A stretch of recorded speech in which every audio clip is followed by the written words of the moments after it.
کوئی break through ہو سکتا ہے اس حوالے سے.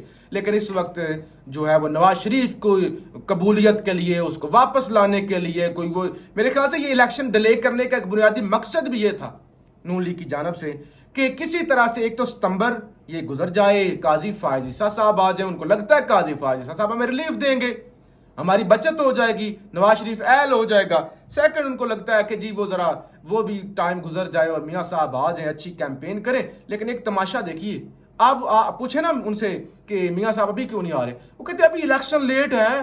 الیکشن لیٹ ہے تو پھر وہ الیکشن کی کیمپین اتنی لمبی چلائی نہیں جا سکتی, اس لیے میاں صاحب الیکشن کے قریب آئیں گے. یعنی ذرا اندازہ کرے کیسے وہ ہمیں بھگو کر جوتے مارتے ہیں.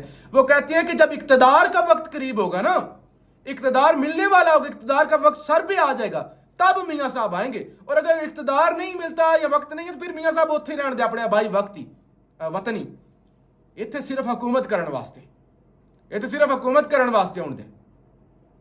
اگر نظر آ رہی ہوئی کہ حکومت مل رہی ہے تو پھر آ جائیں گے. الیکشن لیٹ ہے تو کیا کرنا ہے یہاں گرمی کے اندر, کیا پھٹیچر ملک, یہ میں نہیں کہہ رہا, وہ سمجھتے ہیں اس کو کہ یہاں کیا کرنے ہیں آگے. وہ تو ٹھیک ہے, اچھا ہے, سکون ہے, کمفرٹیبل ہے, وہاں پہ رہتے ہیں. بہرحال جی, اس ساری صورتحال کے اندر جب مہنگائی ہے, جب اب ڈائریکٹ اسٹیبلشمنٹ کی حکومت ہے, اب کوئی نگران تو نہیں ہے نا, اب یہ زیادتی تو نہ کریں نا نگران کہہ کے ان کو. اب تو ڈائریکٹ اپنی حکومت ہے تو اب ملک چلانا بھی ہے, ورنہ اپنے اوپر ہی تنقید ہونی ہے. سید طلعت حسین کہتے ہیں کہ آرمی چیف لاہور کے اندر کوئی 60 کے قریب بزنس مینز کے ساتھ ان کی ملاقات ہوئی ہے اور کوئی 25 بلین سعودی انویسٹمنٹ بھی پاکستان میں آ رہی ہے. تو یہ بھی ایک خوشخبری وہ کہتے ہیں آنے والی ہے.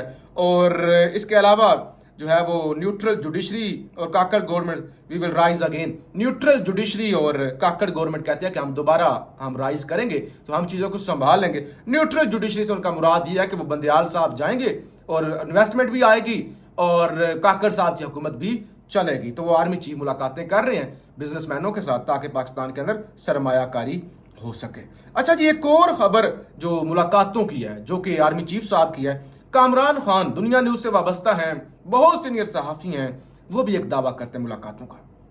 کہتے ہیں جنرل عاصم منیر نے کل شب کراچی میں تقریباً 50 کاروباری شخصیات کے ساتھ تقریباً 5 گھنٹے طویل نشست میں معیشت بچاؤ انقلابی مشن اور اس کو کامیاب بنانے کے عزائم کا اظہار کیا. آرمی چیف نے غیر مبہم وعدے کیے, ملک سے ٹیکس چوری کلچر, نان فائلر اسمگلنگ, رشوت ستانی, سندھ کے کرپٹ سسٹم کا خاتمہ ہوگا, ڈالرائزیشن, ایران سے تیل اسمگلنگ, افغانستان سے ٹرانزٹ ٹریڈ اسمگلنگ زیرو ہوگی, فوری نجکاری پروگرام کا آغاز ہوگا, 6 ماہ میں قومی کارپوریشنز کا سدھارا جائے گا, پاکستان میں غیر قانونی مقیم غیر ملکی شہریوں بشمول افغانوں کو واپس بھیجا جائے گا. آرمی چیف کو یقین محکم ہے کہ پاکستان کے عظیم دوست ممالک چین سمیت بہت بڑی تقریباً $75 بلین کی سرمایہ کاری کے لیے تیار ہیں. 75 ارب ڈالر, اندازہ کریں اتنی ہیوج, اتنی بڑی انویسٹمنٹ اگر پاکستان میں انویسٹمنٹ آ جاتی ہے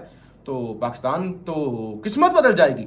تو یہ آرمی چیف کا پلان ہے یا جو بھی کہہ لیں ہے. بہرحال کوششیں ہو رہی ہیں. ابھی پرسوں کی خبر ہے, میرے دوست کچھ فارن آفس کے اندر تھے, وہ آئے میرے پاس, انہوں نے بتایا کہ آج کو 250 کے قریب مختلف جو ہے سفارتکار وہ آئے ہوئے تھے دفتر خارجہ. تو بڑا رش تھا وہاں پہ, اور وہ بھی اسی لیے کہ آپ عالمی دنیا کو, مختلف ممالک کو قائل کریں کہ پاکستان ایک پرامن ملک ہے, منافع بخش سرمایہ کاری یہاں پہ ہو سکتی ہے اور آپ جو ہے وہ اچھے پیسے یہاں پہ کما سکتے ہیں. تو یہ ایک اچھا آپشن ہے, آپ کو پاکستان آنا چاہیے.